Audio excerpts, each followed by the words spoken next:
Bem-vindos ao meu estúdio. A aula de hoje é de revisão. Então, vamos de aula.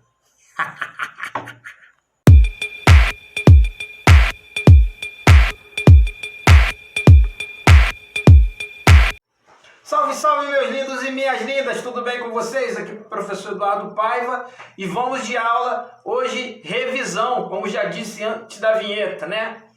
Vamos revisar o conteúdo do primeiro bimestre. É a oportunidade que você tem para aquilo que ficou mais ou menos entendido agora ficar totalmente entendido, tá? E no final nós vamos ter o questionário, o que seria, né, a nossa prova, tá bom? Mas vai ter uma colher de chá, né? Então vocês vão poder pedir auxílio do professor, mas o professor vai cobrar de vocês também que vocês façam os exercícios, tá? É muito importante. Então, sem mais delongas, vamos lá. Capítulo 1, falamos sobre o território brasileiro. Aonde que está localizado o território do nosso país? Aonde? Então, isso mesmo. Ouvi muito bem. Está ao sul do continente americano. Nós estamos também no hemisfério ocidental, tá? Isso é muito importante. A Terra é dividida em hemisférios norte e sul e oriente e ocidente, tá? O nosso continente americano, moramos na parte sul. O Brasil está na parte sul do continente americano, ou como alguns chamam, América do Sul. A segunda parte desse capítulo vai falando sobre a regionalização do Brasil, tá? Tratamos disso ainda dentro de sala de aula, né? Foi a primeira aula com o uso da apostila. Os tipos de regionalizações do Brasil e para que servem nessas regionalizações. Temos a regionalização mais conhecida, aquela política administrativa feita pelo IBGE, qual classifica o Brasil entre Norte, Nordeste, Sudeste, Sul, Centro-Oeste. Temos as classificações geoeconômicas, tá? Que divide o Brasil em 3 partes. E temos a classificação do 4 Brasis, aquela feita pelo geógrafo Milton Santos. Cada uma delas atende a um propósito, tá bom? E por quê? Quais as características? Por que regionalizar o Brasil? Sim, nós devemos regionalizá-los porque para cada região, o Brasil é um país continental, então cada região vai ter um tipo de povo diferente, ela vai ter uma política pública diferente, o governo ali vai ter que agir diferente. E você, como cidadão brasileiro, você não tem que imaginar que o restante do país é como se fosse um bairro diferente do Rio de Janeiro. Não, não é. Você tem características diferentes.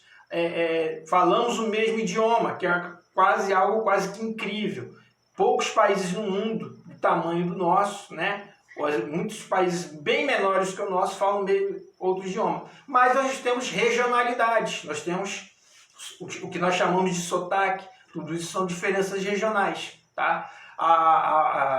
Então as políticas públicas elas tendem a ser diferentes para cada região do país e cada modelo de regionalização ela atende a certos critérios socioeconômicos, populacionais e também climáticos e vegetais, né? Tipo de vegetação. Isso também influencia muito no critério de regionalização.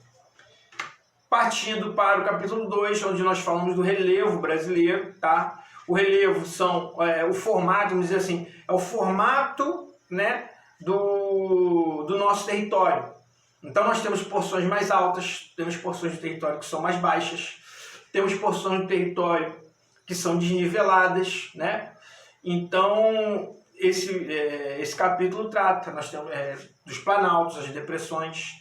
Falamos também um pouquinho sobre as planícies brasileiras, aonde ficam, há tipos de classificação do relevo, né? Algumas bem mais antigas e outras bem mais recentes, né? Quanto mais recente, maior é o tipo de classificação. Nós observamos lá desde aquelas primeiras lá de Jurandir de Azevedo, depois Aziz Absaber, né? E elas vêm conforme a tecnologia foi aumentando, né? O nível de detalhamento, de conhecimento do relevo brasileiro, ele foi também acrescentado de mais informações. Então a gente parte de poucas tipos, né, de relevo para quase 30 classificações de relevo, né, da última versão. Partindo aqui para o capítulo 3, o solo brasileiro, lá na página 166, aí nós falamos do tipo de solo. Qual é a ciência que estuda o solo? É a pedogênese, né? Qual a importância disso? Pô, o Brasil é um país praticamente, mais da metade dele, a economia se movimenta no rural, né? Então, conhecer um pouco do solo brasileiro, como ele é formado, é importantíssimo. Também falamos das propriedades físicas do solo, né? Tá lembrado? Dá uma olhadinha lá na página, lá que tá lá as propriedades físicas do solo. Quais são? E a degradação do solo, né? São as movimentações que os seres humanos fazem, né? A interação que ele faz com o meio ambiente que vem a degradá-lo, fazendo com que ele perca uma ou mais dessas características físicas. E também falamos nessa aula sobre o que nós podemos fazer, né, para colaborar, evitar a degradação do solo. Capítulo 4, falando sobre a hidrografia brasileira. Então nós temos diferentes tipos de rios, tá? Tem aqueles rios permanentes, tem o rio que é intermitente, ele tem só uma parte do ano, né? Normalmente época de chuvas. Falamos também das bacias hidrográficas, tá? São várias bacias hidrográficas. O Brasil é um país riquíssimo em recursos hídricos. E falamos também dos aquíferos, tá? Que são porções de águas subterrâneas. Então o Brasil é um país cercado, né? Praticamente tem a sua costa leste toda banhada por um oceano. Nós temos várias centenas de rios, grandes rios.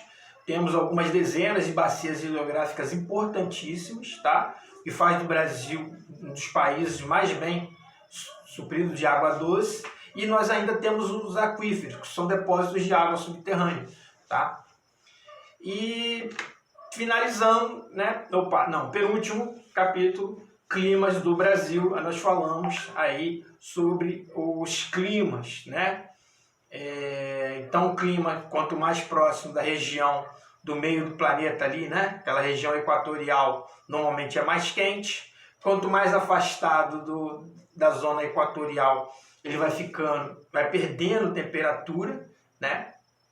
É por isso que você tem um calor forte o ano inteiro no Amazonas, né? Naquela região do Amazonas e Nordeste. E você, conforme você vai descendo, você vai tendo as 4 estações mais bem definidas do ano, né? Até chegar à região sul do Brasil, onde você tem lá sim bem definido, né? Seguindo ainda, capítulo 6, aí sim nós fechamos essa parte falando sobre biomas, né?